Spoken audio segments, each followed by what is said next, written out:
into my eyes. Do you see fear? You come at me with sword and spear, but I come in the name of the God of Israel. Yes! Right between the eyes! Did you see that? Anyone? Of course not. Okay then, one more time. Tally, not now! I'm trying to protect us from this Philistine. Whoa!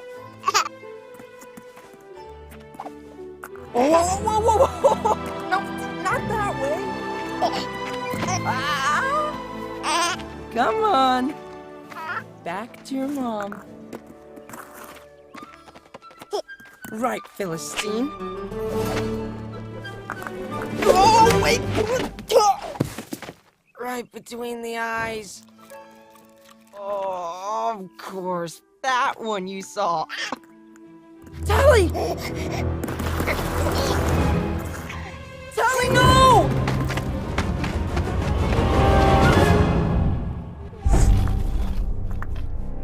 I'm coming, girl! Whoa, easy! Shira! I will bring her home safely.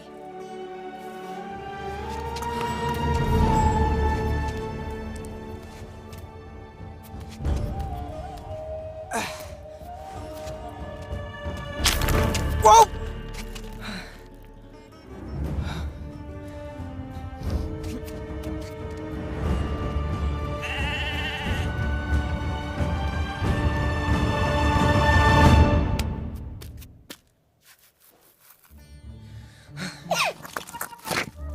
Hey, whoa, Tally, wait, no! There you go. I'm almost there.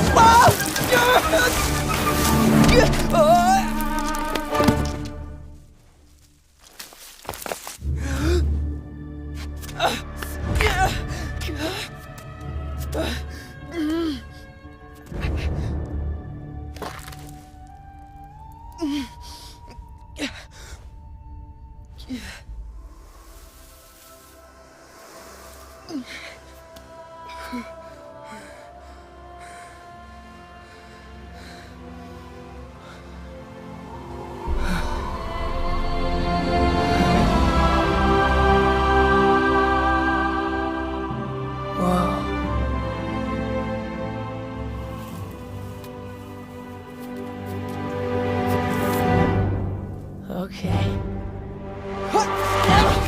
Oh! Whew! Tally, stop!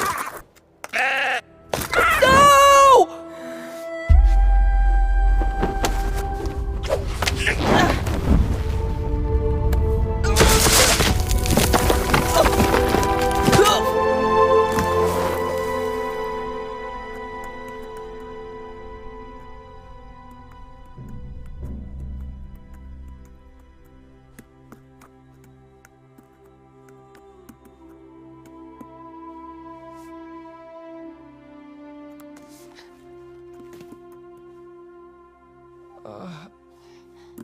Oh, that doesn't help. That does. Stop. Thank you.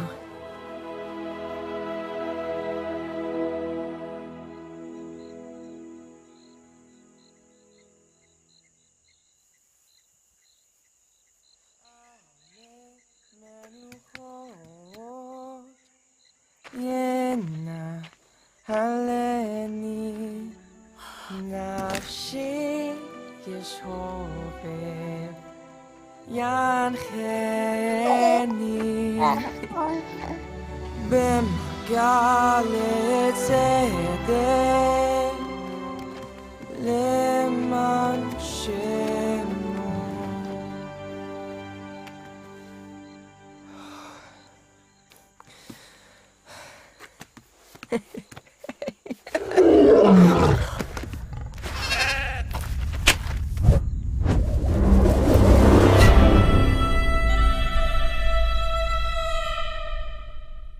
What you have just watched is a concept short for a musical animated feature film on the story of David, and our vision is to tell it in the same quality as movies like Tangled and Frozen. This is more than a movie. This is a movement to join people from all over the world to try and make the world's most watched animated theatrical release.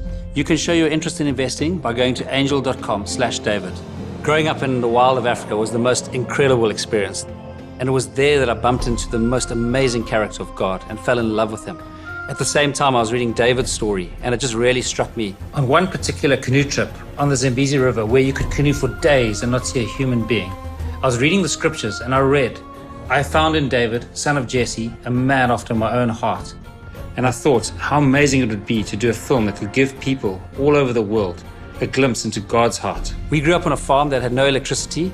I only saw my first film when I was 14 years old, and it was such an electric experience. I was blown away by the power of film and the power of story to connect with people and move people. And from that day, I became passionate to tell a story on the life of David. The question is, can a group of farmers from Africa make a global hit that's going to reach the world? This is in and of itself an incredible David versus Goliath story. There's an African proverb that says, if you want to go fast, go alone, but if you want to go far, go together. And in order to tell a story as big as David, we need people from all around the world to come together. Over the last 20 years, Jackie and I have just been blown away by how God has miraculously drawn talent to us. Now we have the most awesome, high-quality team. Like Nathan Stanton, who spent 22 years at Pixar, Jonas Myron, a Grammy Award-winning musician, Borja Montoro, a Disney animation alumni, other talent from massive films like Big Hero 6, Tangled, Finding Nemo, Zootopia, Moana, Prince of Egypt, and many more. Our first breakout hit is Jungle Beat, an incredible and beautiful show. On our YouTube channel, we get over 2 billion views a year. We've got 7 million subscribers. We also recently released our first animated feature film called Jungle Beat the Movie. And incredibly, it was on Netflix's top 10 for over 2 weeks, both live action and animated feature films in the US. We are also doing a theatrical release of Jungle Beat the Movie in China later this year, and are in production of Jungle Beat the Movie 2. What really excites me is if you take Jungle Beat the Movie, we produced that for $5 million. And I'd really encourage you to go and watch it on Netflix to see the quality of movie we produce for that price. And just imagine the quality of movie we could produce on David with the proper budget. With David, we considered the route of engaging with Hollywood, and there is significant interest down that route. But we really felt that from a creative point of view, we need to stay the head and not the tail of this project. And it's a slingshot, like David went with a slingshot to fight Goliath. We really believe that the strategy needs to be outside the Hollywood system for it to work. In this vein, we are thrilled to be working with Angel Studios for distribution. Angel Studios did the TV series The Chosen, which has become the world's biggest TV series on the life of Jesus Christ. The Chosen has generated hundreds of millions of views and tens of millions of dollars. We've already got $19 million of investments and need another $35 million to complete this project. We need your help to bring God's heart to the world through the story of David. Go to angel.com/David to show your support for this project now. And let's join together to try and make the world's most watched animated theatrical release. Welcome, everyone. Welcome to the David live stream. I'm so excited to be spending the next hour with you guys tonight. And also welcome to Stephanie and Caleb Rouse fans. I know we have some of you guys with us. Thank you so much for joining. And I'm Rita Mbanga. I'm one of the producers of David, the movie, which you guys have just seen the promo and you've seen Phil and Jackie talking about. And we are really, really excited to be on this journey. And we're gauging interest to crowdfund the rest of our production budget. So would love it if you guys got on board and worked with us to bring this incredible story to the big screen. I'm just going to tease the lineup for us tonight. We've got an awesome hour planned. We're going to talk about the voiceover in the David demo and also about how we're approaching casting for the feature film. Voiceover is just one of my absolute favorite parts of animated features. I love how it all comes together. I love what happens behind the scenes. I love the casting process, and I'm sure you know there's a lot that kind of goes into it. And tonight we've got a really special guest, our casting and voice director on the demo, the shorts, and the feature film. And his name is Ned Lott. So I'm going to introduce you to him, and we're going to spend some time getting to know him and his journey and his story in casting for animation and directing voices in animated projects. And he's wonderful, so I'm really, really excited. Thank you, Michael. We've got similar surnames. Just one letter short, and you've got the same surname as me. So Thanks for posting, guys. Please post and comment. We see what you say, and it's really, really fun to be able to engage with you. So keep the posts coming. And then just, sorry, to carry on. So we've got so far had more than 7,000 people pledge already, $7.5 million. So we are so thankful and so excited. And I'm wondering if you think we could get 10,000 pledged during this live stream. That would be really, really awesome. If you want to pledge or express your interest, please go to angel.com/David. And that'll be amazing. Then we'll also have the time for comments and questions at the end of the show, where you can ask me or Ned questions, and we'll read out some comments. So please do post away. So I'd like to introduce you to Ned, and we can talk about voice acting and David. So Ned, hi. How's it going? Good to see you. This is so nice to see you. Thank you so much for being with us. Ned, I was wondering, could you explain your journey in casting animated projects and give us a bit about yourself and your filmography? I know you've done a whole lot, and I know everyone is really excited to hear. Yeah, it's been an incredible journey working on animated projects, and there's something about finding the perfect voice for a character. And I always take the view of, I just study the animation of the character, and when I listen to the voices, I don't look at the faces of the actors or anything like that. I just look at the character, and when I hear the voice come out of the animated mouth, I want it to fit just so perfectly that you completely believe that that's that voice, and you don't even think about it. It's like, oh, that, of course that's that voice. It's perfect fit. And I've had the blessing of being able to work with the Walt Disney Company and with Pixar for many years full time. Got to cast some large projects like Howl's Moving Castle for Studio Ghibli, where we had an Oscar nomination, which was amazing. And Awesome. then another 7 Studio Ghibli films for Miyazaki, and plus the Chronicles of Narnia. Had the opportunity to cast the voice of Aslan, which was like casting the voice of Jesus, for this lion. That's so hard. And that was amazing. And it was always funny because at Disney, when we first started the process, people would come up to me, "Hey, you should get James Earl Jones to be Aslan," and I would say, "Well, he's Mufasa. You can't have Mufasa be Aslan," And so then in the end, we got Liam Neeson, and of course he was perfect for that, and then lots of other projects, just with the whole Pixar and Disney catalog, as we've done hundreds and hundreds of projects. So there's a lot of sound-alike casting where the celebrities can't do the projects, like a video game or something like that. So I've done a lot of that kind of work as well, and then I got to work a lot with different international projects. We did a movie called Ernest and Celestine out of France. We did the English dub of that, and that's the one where we got also an Oscar nomination, but we lost to Frozen. So I guess if you're going to lose to Frozen, right? Yeah, exactly. Yeah, I'm good with that. And I just want to interrupt quickly. Sorry, because I've just seen a couple of pledges come in, and just wanted to say thanks, guys. Wow, thank you. Yeah, and then I started working with the South African company Triggerfish out of Cape Town, and that's where you and I met. We met doing the Cannes Film Festival. So that's right. We've done 3 films together, awesome. And just finished a movie called SEAL Team, which is out on Netflix now. So that was exciting. And then currently I'm on another Angel project called the Wing Feather Saga. So it's kind of fun to be on 2 Angel projects, which is great. Yeah, that's amazing. That's so great.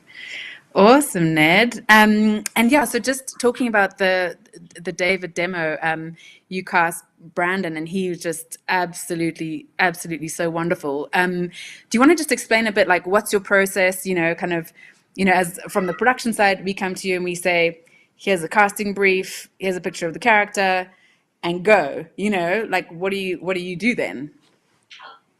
Yes, so something like David, it's kind of like when I was given the task to cast Aslan. It was almost the same kind of a thing, because it's like, how do you find the voice for a man after God's own heart as a boy, right?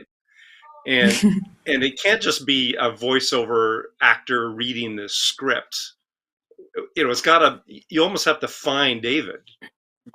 You have to find who would actually fit that, almost like a live action casting in a way, that voice. Yeah. So it was a global effort, looking for that perfect sound and that perfect voice. And the thing Brandon brought to it was heart and just a natural performance where you are completely, you believe, just like I talked about. I look at the character when I hear that voice come out. When you watch this demo, it was like, okay, that's David, and I could just imagine him actually being David in real life.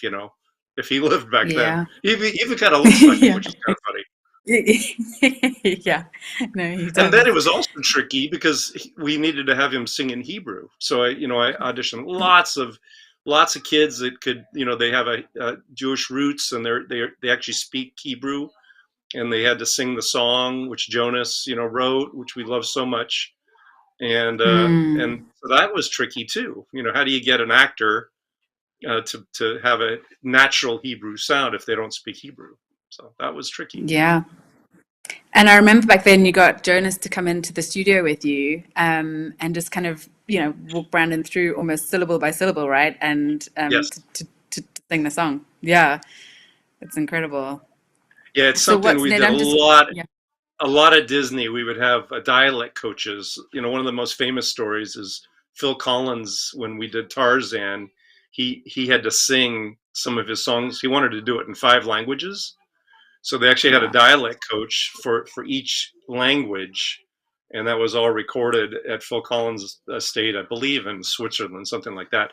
And he had that dialect coach, so it was completely authentic. And we did the same process. We had, okay, here, Brandon, here's the word. Now sing it naturally. And so that was really a fun process. Wow, that's so amazing. I just want to say thanks to Rosemary. She pledged $1,000, and we've seen a couple of other pledges come in. So thank you so much, guys. We're so excited. And so Ned, I know there was, I'd love to kind of look at maybe a couple of clips from the demo, and then you can just kind of talk about, why they, are resonant, or why they're important, or what Brandon did well in those clips. Is that all right? Sounds great. Yes! Right between the eyes! Did you see that? Anyone? Of course not. Okay then. One more time. Tally, no! I'm trying to protect us from this Philistine. Whoa! No, not that way. Come on. Nice. Yeah. Okay, so there's one thing about, when you're casting for actors, it's looking for an authentic read. You want it to sound like they're not reading a script. You want it to sound like they actually mean it. And the thing with Brandon is he has such a heart with sounding like he loves animals, almost like they're his brothers and sisters. And so that's something we really picked up on. Like when he talks to little Tally, we want it to sound like almost like when you talk to a pet. There's kind of a warmth that you bring. And then when he talks to the older ones, it's kind of he has a little humorous way of doing it, which is really kind of fun. But yet he still sounds like he's in control. He's still their shepherd, right? When you think about the Lord as my shepherd, okay, he's not mean. He's caring. He welcomes them in. And I would think that there would be humor in a shepherd, just like we are with our pets. There's always, you're laughing. And Brandon just was so natural. It sounds like, hey, Brandon, are you a shepherd in real life? Like just the way he was with those sheep. And of course, when we're recording, he's not looking at those sheep. That's all just, okay, just imagine you're holding this little guy in your hands, and he was so natural with that and playful, But yet the thing you'll notice at the beginning is, he does the whole thing with the sandal and no one's looking at him. And he's like, guys, and I thought that was priceless how he did that, which sets up for a clip later, which we'll show here in a minute. Yeah, brilliant. Should we go straight there? Yeah, let's do that.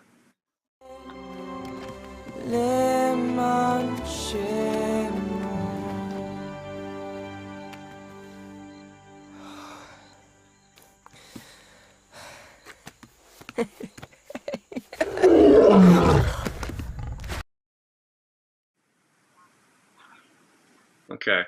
So all of a sudden you're like, okay, he knows the seriousness. And you know what he just went through with Tally and rescuing the sheep, and so now it's like he's ready. So I hear this lion, Mm. and if I'm a sheep, I'm like, I got the right shepherd. And Yeah, just right. Brandon had a different playfulness just now with the mother, right? Than it was at the beginning, because then it was more goofy. Now it's more, Mm. I've got you. And then his breathing is so important and vital for the animators, because then they could have that, they could draw that expression and just Mm. Brandon's breathing. A lot of voice actors don't think about that, you know, a lot of it is Mm. breathing and sighs and inhales, and that's what he did so well in that scene. So then when he looks, you know, Yeah. at the screen that second time before the title comes up, you're like, okay, he's got this. Mm. He's serious. Yeah, exactly. He's serious. Yeah. That's amazing. Gosh, there's so many, it's so nuanced, right? Like there's so many little things like, you know, it's not something that you think of like a little sigh or a little breath. Like that's all a part of voicing a character, right? It's bringing the character to life quite literally, isn't it? It's like, you know, It really almost every is. breath they take, you have to express, you know? Yeah. I just saw a And I comment learned now about, carry no, on. go ahead. And I was going to say, I saw a comment, someone said, you know, you hate it when you can, it sounds like the actor's just reading the script, right? But Brandon literally sounds like he is David, he's living it, he's breathing the character. And it just makes a huge, huge difference, you know? Yeah. Neda, because you're obviously a voice director as well, like, is that something you find you have to coach most people into, or do some people just have it or not? Is it something you can learn? It's something you can definitely learn, but some people just have a natural approach. And I learned a lot of this when I worked with Studio Ghibli, because, you know, their movies, there's so much space, and there's like moments where you're just kind of like looking at, you know, in nature, right? And then the person may just breathe lightly, and it's you kind of have this feel, and then Brandon just naturally had that feel, where some voice actors just, they come across a little more stilted, and like you say, okay, I need a couple of breaths here, and I need to sound like you're running, and they're just like Yeah. like it's not natural, you know what I mean? And Yeah. Brandon was just So he it's was just acting, so right? natural. Yeah. It's acting. It really is It's acting. amazing. You just happen to be on a Yeah. microphone. Yeah, exactly. No, and I did years ago, I did a couple of acting courses, and one of the things they kind of taught us was that acting is living, you're an imaginary character, but you're living life. Do you know what I mean? Like you're in a real circumstance, but you're an imaginary character. So don't think of yourself as being imaginary, but think of yourself as just living, and it's you, and it's living, and you're breathing, and you know. So instead of putting on a performance, it's like be the performance, you know. And that's definitely how it is with Brandon. He is that character. Yeah, it's such a great find. Well done, Ned. Yeah, thank you. It's really awesome. And then I know we've got one more clip to show, so maybe we go there and then we can chat about that. Tally! Tally, no!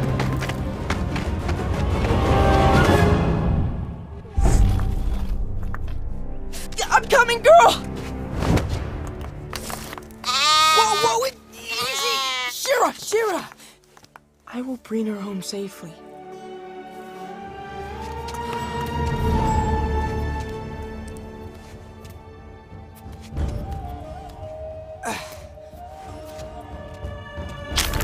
Whoa!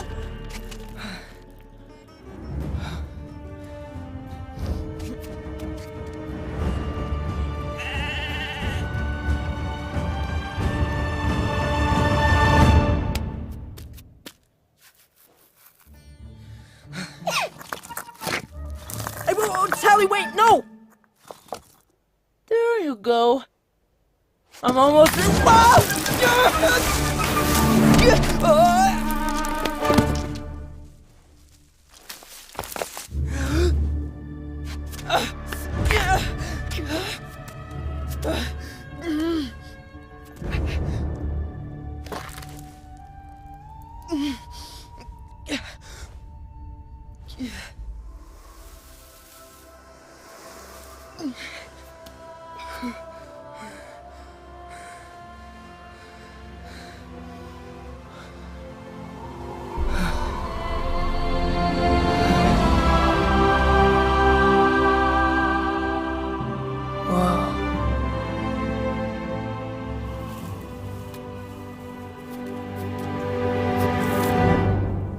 Okay.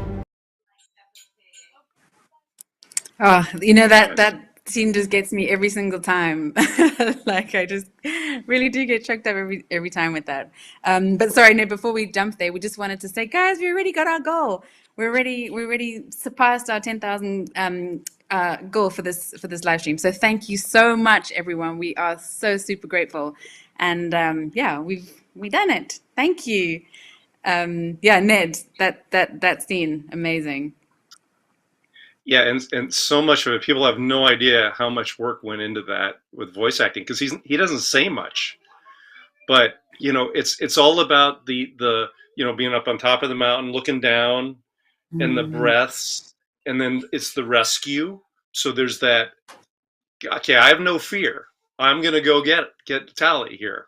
There's no fear, right? And then there's the getting on the rocks and off balance. So we had Brandon actually stand on like 1 foot with the microphone, like he's like, because you act differently than if you stand on 2 feet, you know.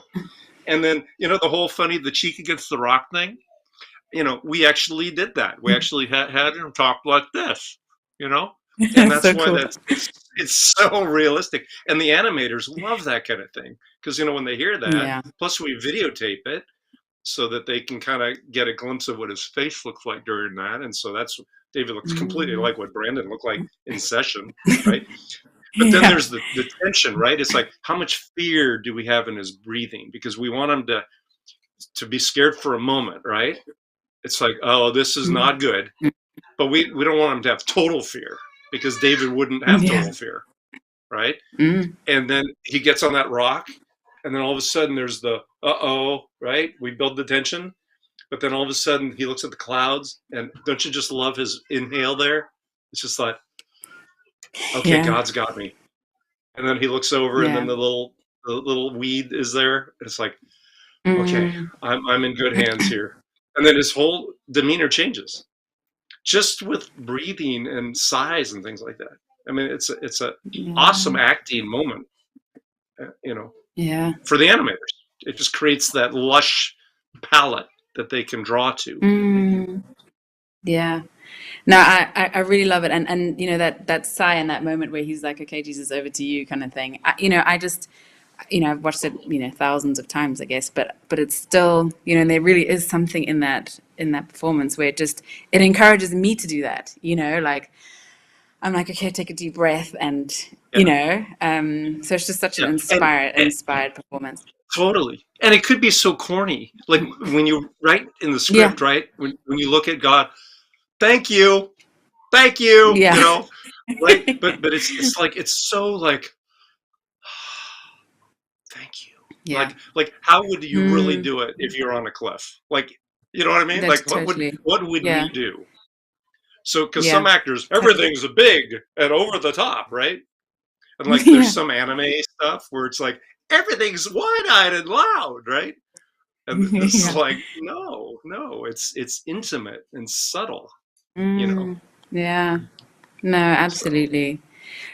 So Ned, I know we've been talking about like Brandon's talent and everything, but you have a remarkably broad skill set, because you obviously have to understand story, you have to understand characters, you have to have amazing relationships, right, globally. You have to understand the animation process. Like you have to, you know a lot of things about making an animated picture. You know, do you have my question is twofold. Do you have a favorite part of it? And then also, if someone wanted to become a casting and voice director, like what kind of journey would they need to go on? Like, you know, study wise, or, you know, how do you get to where you are? Yeah, great question. I love the entire process, from even scratch. You know, you'll do scratch voices to animatics or to stills, and then you film the animatics so it rolls. And even that I love. Like I love hearing the voices kind of bring the animation to life, even if it's a still. Because it's amazing how if you have good voice acting, you're completely captivated just watching still images. Totally. Because of the voice acting. And then there's just something great about being in the real session and being with the animation director and the producers and and you see their faces just light up, like, wow, this is better than I thought. Yeah.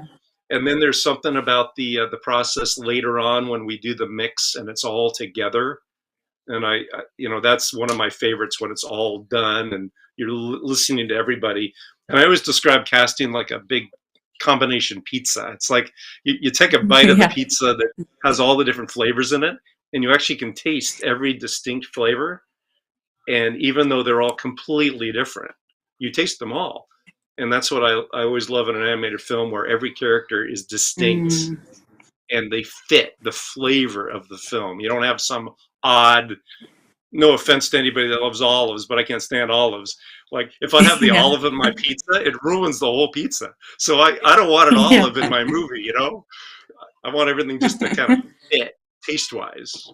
So, and I always tell actors, you might not be the right flavor for this particular film, but there might be another film where you're perfect for. And so I always, Exactly. I always encourage actors. There's a great term I learned a long time ago. It's selection, not rejection. It's finding the right that's flavor. awesome. And that's what Brandon was. He was the right flavor for David, that's for sure. So. Yeah, that is for sure.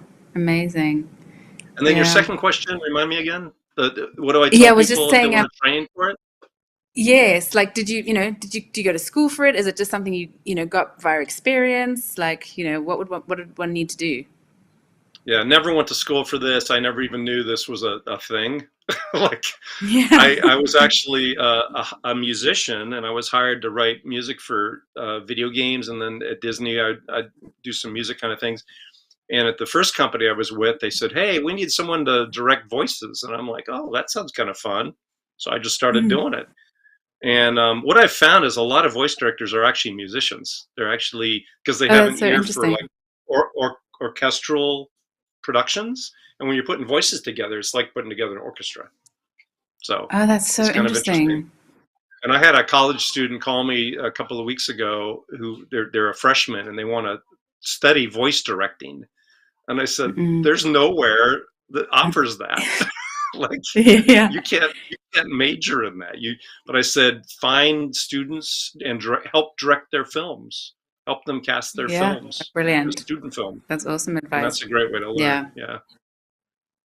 Yeah. I think a lot about what we, in our industry is just start, right? It's just jump in, offer to help, and just gain via experience and relationships, right? It's all about relationships, actually, with what we do, and people are the most important thing, right? And so I think a lot of it is exactly as you say, start helping out and just, make friends and But you also have to be brutal, because what happens is you get, like, I did a movie, it was over 1,500 auditions for this movie, okay?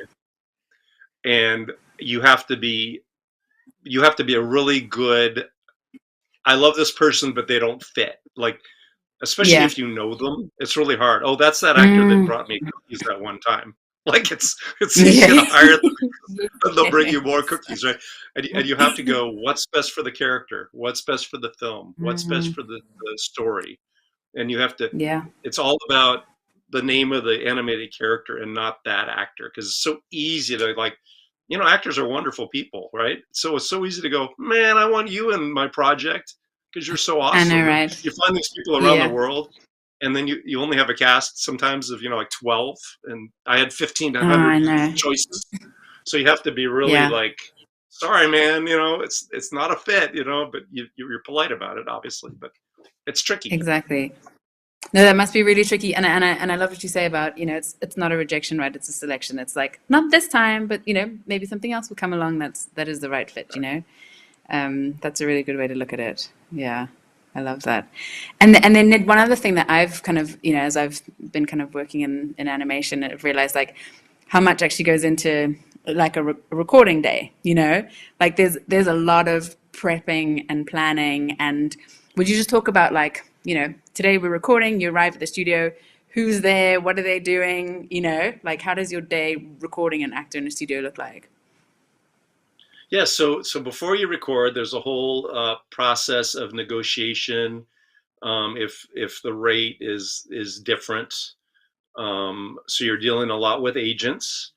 And then there's a lot of paperwork and legal documents that you have to have all approved in advance, all this kind of stuff. And then a lot of times you get the script to the actor before the session, and there's always like non-disclosures and stuff, so they don't post their script online or anything like that.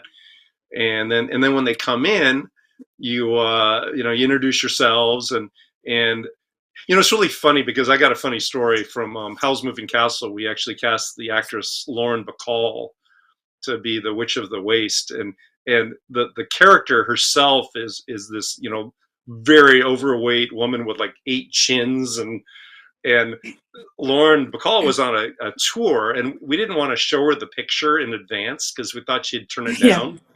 So we thought, let's just wait till she comes to the session. We'll just hire her, and hopefully she likes it, and hopefully she'll like us enough. So when we show her the picture, she'll go, okay, I'll do it, even though it's not my kind of character. Because think about her in Hollywood, right? It's glamorous characters.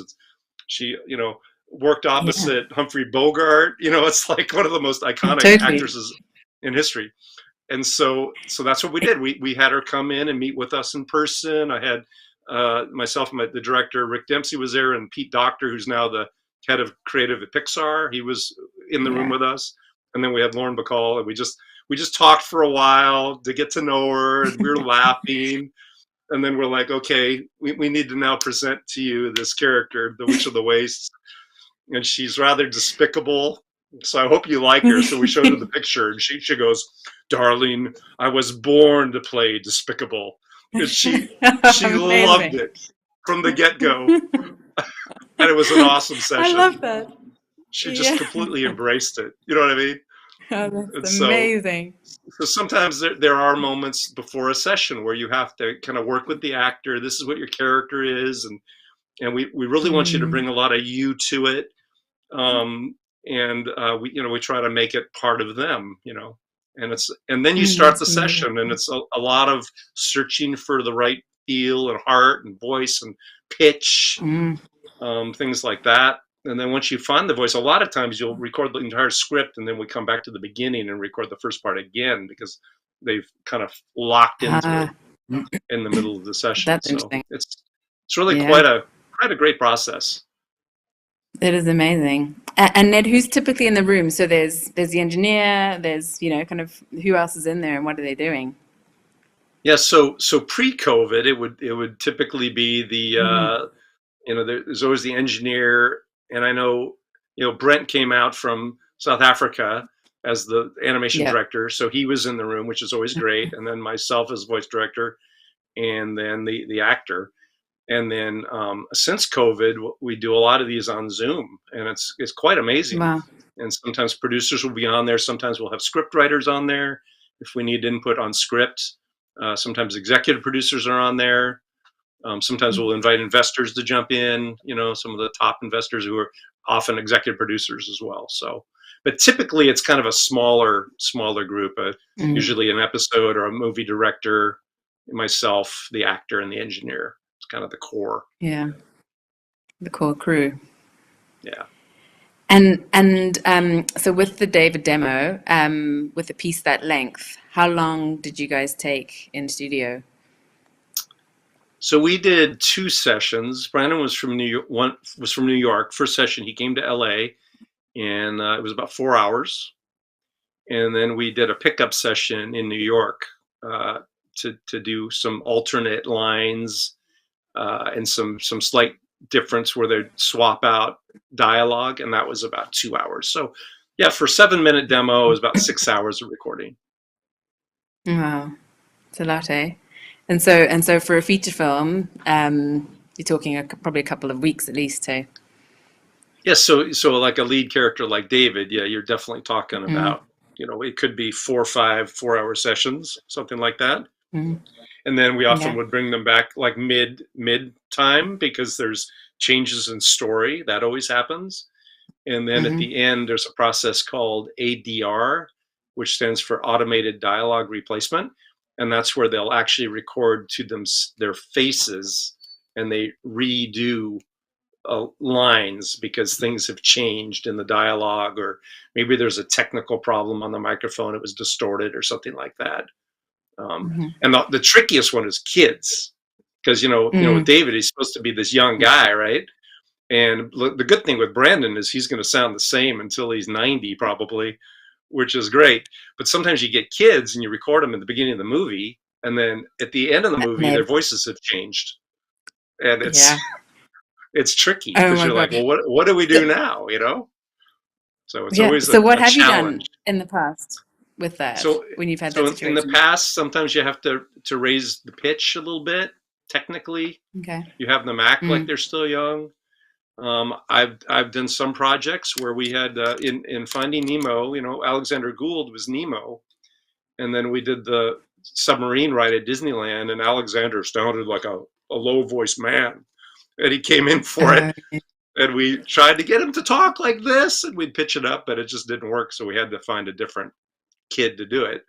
And but when you hear it, you think it's Nemo. So amazing. That's often what you do. But I'm still a big believer on children doing children's voices, because there's nothing like it. It's extremely natural, and kids can tell, But the great thing with Brandon is he just sounds 14, like naturally. Yeah. So it completely works. Exactly.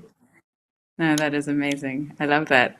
I just want to give a quick shout out to Nicholas from Rwanda, who's on the call. That's amazing, Nicholas. Thank you for watching. Oh, that's so great. So Ned, I know, I could talk to you for forever, but maybe we should do some Q&A, have some Q&A time, and see if there are any questions or comments, and just, can I chat to some folks? Great. Great. So Stephen says, how much of your work involves animation or previs? Has the industry changed at all with the massive advances in technology over the years? Gosh, so yes, the industry has changed a lot with massive advances in technology over the years. It has, and you know what's interesting, Stephen, is that kind of constantly there are new options for technology. There is stuff coming out, maybe not daily, maybe daily, but I feel like I'm always getting emails, hey guys, do you have a solution for this? Because we've developed this new technology, and I know you might have a solution, but have a look at this. This is what we're thinking, and I think it's really important to stay on top of those things, because it makes what you do a lot easier, simplifies things. That stuff is changing in leaps and bounds and really, really quickly these days. I watched a fascinating video on AR today, and how much that has come along in the last couple of years. So you do really have to stay on top of it. I'm just so thankful for our IT team. They are absolutely remarkable, and I don't even understand a fraction of what it is that they do, but it's incredible and impressive. And I know they are on top of everything that happens, and always suggesting, upgrades and things like that. So it's a very dynamic industry. And it's funny. So I'm going to date myself, but when I studied communications at university, we were, everything was like, we used Avid, and we were, things are very, very, very different these days. And so, I think it's really critical to stay on top of the advances in technology, and it's really fun and cool to be in an industry where things are changing all the time. Yeah, if I could hop in about previs, they've really revolutionized our job, because it used to be, you might remember some of the old days of like the making of Beauty and the Beast or the making of The Lion King, where they post all the pictures on the wall, and the directors are pointing with a stick for each scene.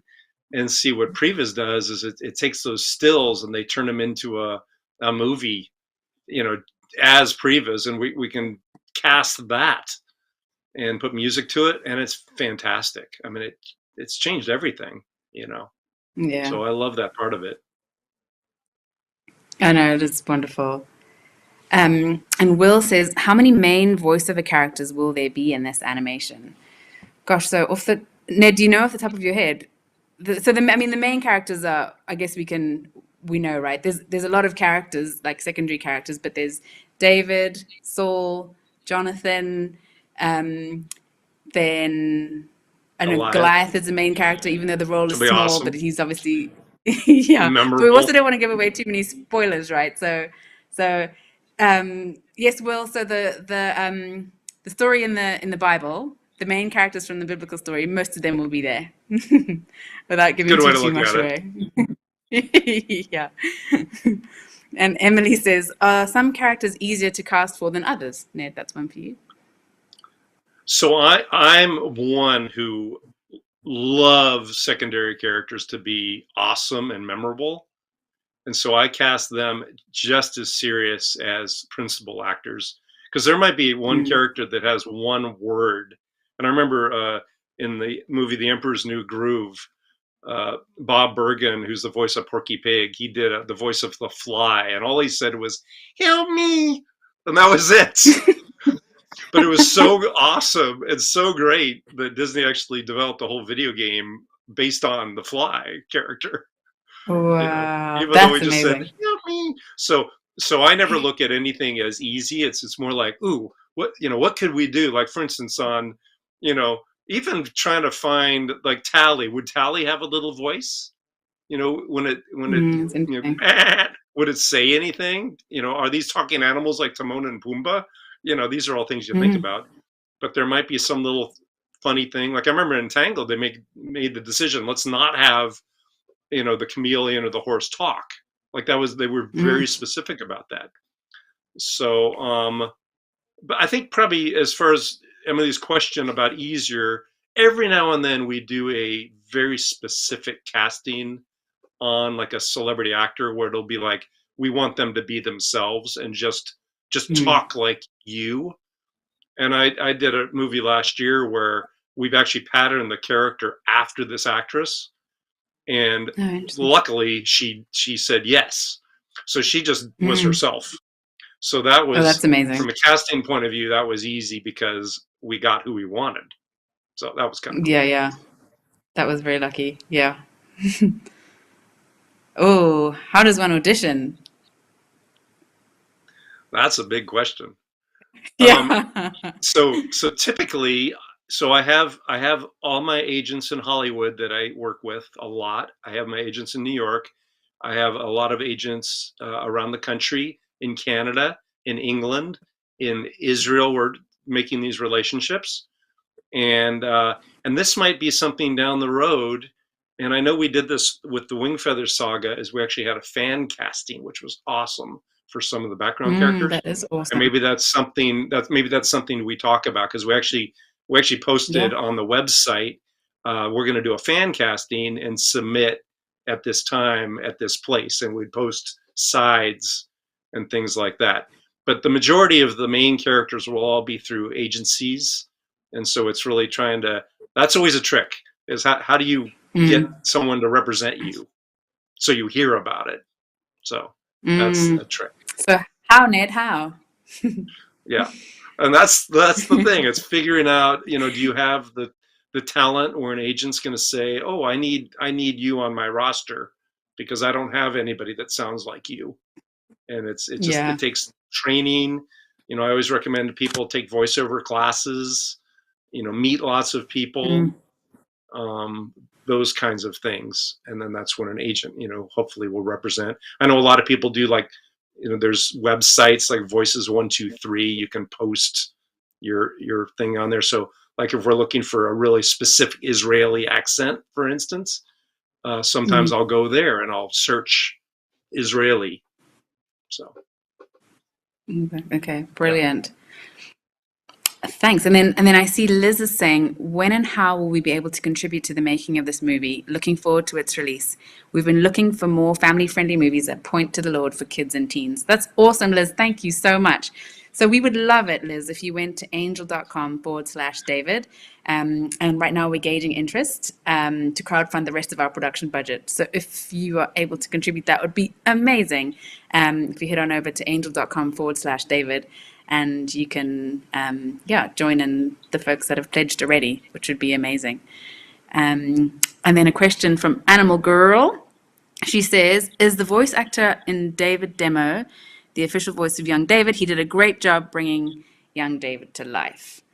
So we cannot actually talk about our cast of the feature film yet. So we can't answer you. But he did do an amazing job of bringing young David to life. And thank you, Animal Grove, for saying that. It's always great to Yes. hear when people like the voices we do, you know. Because every now and then, you know, you go see a movie and you're like, what is with that voice? Like, why did they choose that person? But I'm really glad that this person likes our that sound. She's not saying that exactly. Right. Yeah, thank you. I love it, and I love the image there is a picture of as a Lady and the Tramp. That was cool. Lady and the Tramp, Yeah. And then Brian says, will David as an older character when he becomes king be shown in this film? So this, Brian, the story is from David when he's from shepherd boy to king. That is that's the journey, I guess, that we go on in this film. But again, I don't want to give away too much, so that's all I'll say. Yeah, but these are big decisions, because when we did Howl's Moving Castle, you know, Sophie was a 16-year-old girl who becomes a 90-year-old woman through a curse, right? And so in the Japanese version, they had one actress voice both roles. And for the US version, we ended up casting the famous Gene Simmons, not of the band Kiss, but the iconic one who was in the movies with, you know, Marlon Brando and things like that. And then we listened to what she sounded like when she was like 16. We found old clips, and then we cast Emily Mortimer based on what she sounded like. So we had two separate actresses for that. So, you know, these are all the kind of things you look at when, you know, David's young, when David's older, you know, or you have like what they did with Tom Hanks in Forrest Gump. They found a boy, and then they had Tom imitate the boy with his accent. Oh, wow. And it was a fascinating way to figure it out. So there's all kinds of ways to do this. Yeah. Wow, that is incredible. And then, someone called King David. As for casting over the movie in different languages, how does that work without being off to the way the animated character speaks? That's a good question. That's awesome.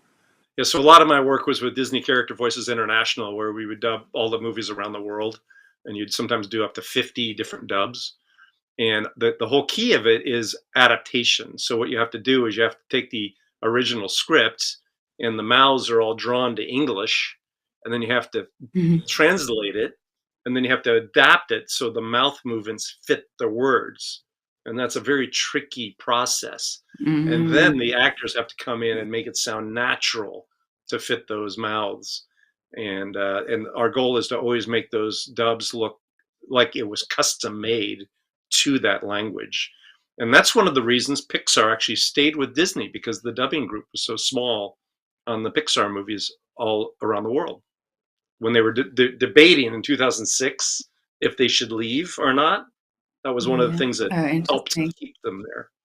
Isn't that interesting? Wow, that's so interesting. So it'll be fun casting, you know, David around the world. It'll be working with different territories. They all look at our original, and then they try to match that sound and tone and everything. Fascinating. Yeah, that's going to be. Yeah, no, it's a huge process. It really is. But what fun. And then also going to be obviously interesting with songs. Okay, last question, Natalia. How much more till we reach the goal? Oh, we reached it, Natalia, at I think like 23 minutes. Thank you. So we've actually well surpassed our goal for the live stream. I'm assuming you're talking about the live stream. Yeah. So yeah, we're really excited. Thanks, guys, so much. Yeah, so we still, like I said earlier, we're gauging interest to crowdfund the rest of our production budget. So, we want to keep going. So we'd love it if you guys would keep pledging, angel.com/David. And we loved being on this journey with you so far. And Ned, thank you so much for being with us tonight here in South Africa, but I know today for you in America. And thanks to everyone who's been with us and posting and asking questions and pledging. And we are just really, really, really thankful and super honored to be on this journey with everyone. And we look forward to more live streams and chatting with you guys again. So thanks so much. Great. Thank you, everybody. Thank you, Rita. Thank you, Angel Good Studios. night, Ned. Bye-bye. Thank you. Thanks, guys. Look into my eyes. Do you see fear? You come at me with sword and spear, but I come in the name of the God of Israel. Yes! Right between the eyes! Did you see that? Anyone? Of course not. Okay then. One more time.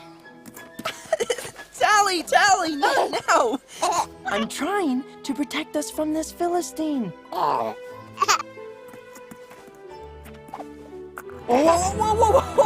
No, not that way. Come on. Back to your mom. Right, Philistine. Oh, wait! Right between the eyes. Oh, of course. That one you saw. Tally! Tally, no!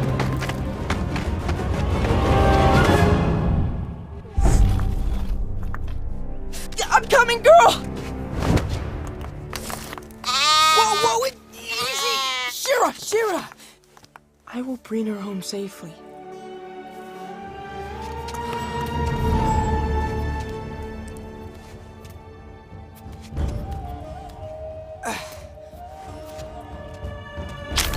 Whoa!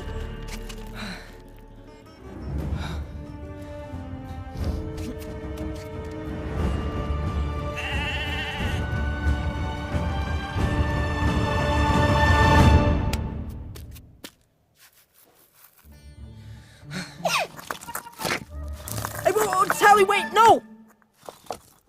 There you go. I'm almost there.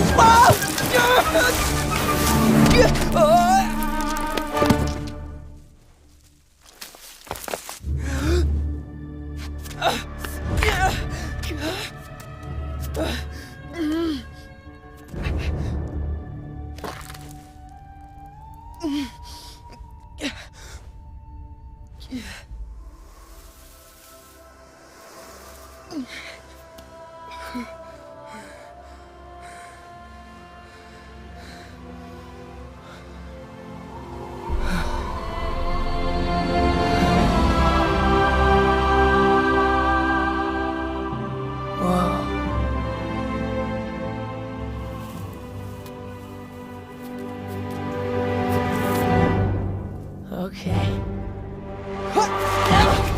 Oh! Tally, stop! No!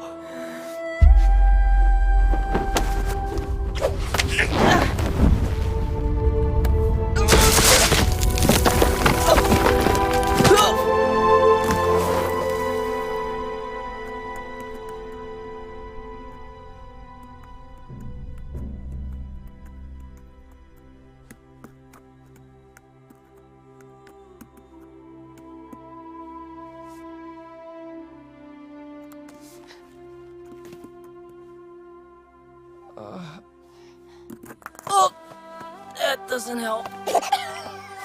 That does. Stop. Thank you.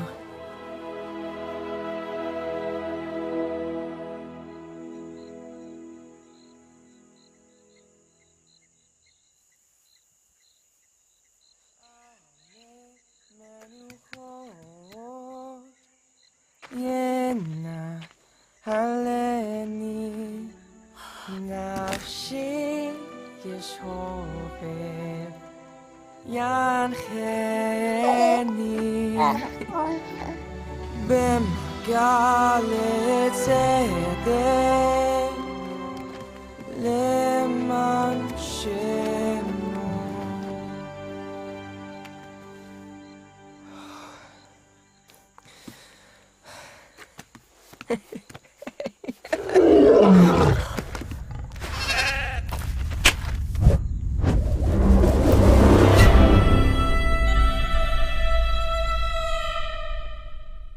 What you have just watched is a concept short for a musical animated feature film on the story of David, and our vision is to tell it in the same quality as movies like Tangled and Frozen. This is more than a movie. This is a movement to join people from all over the world to try and make the world's most watched animated theatrical release.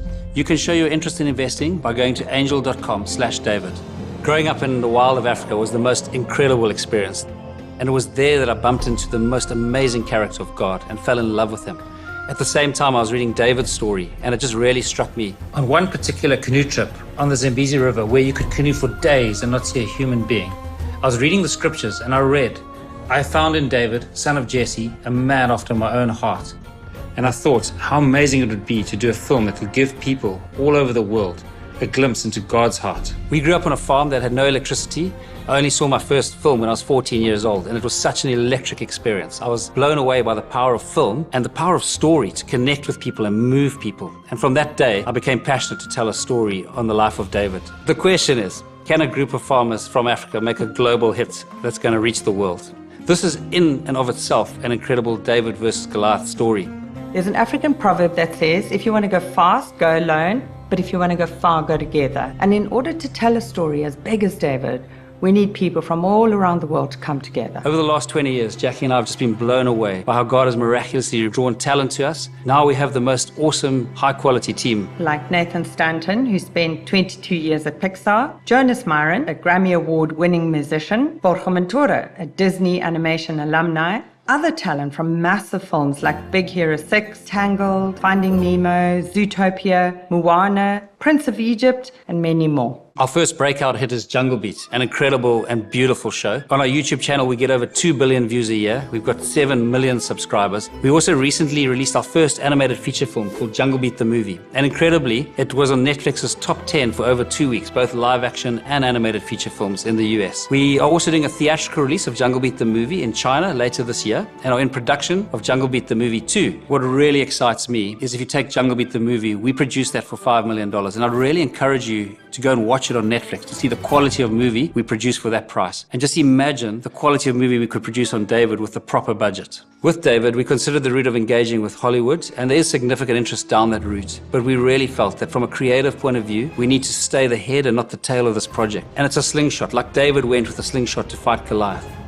We really believe that the strategy needs to be outside the Hollywood system for it to work. In this vein, we are thrilled to be working with Angel Studios for distribution. Angel Studios did the TV series The Chosen, which has become the world's biggest TV series on the life of Jesus Christ. The Chosen has generated hundreds of millions of views and tens of millions of dollars. We've already got $19 million of investments and need another $35 million to complete this project. We need your help to bring God's heart to the world through the story of David. Go to angel.com/David to show your support for this project now. And let's join together to try and make the world's most watched animated theatrical release.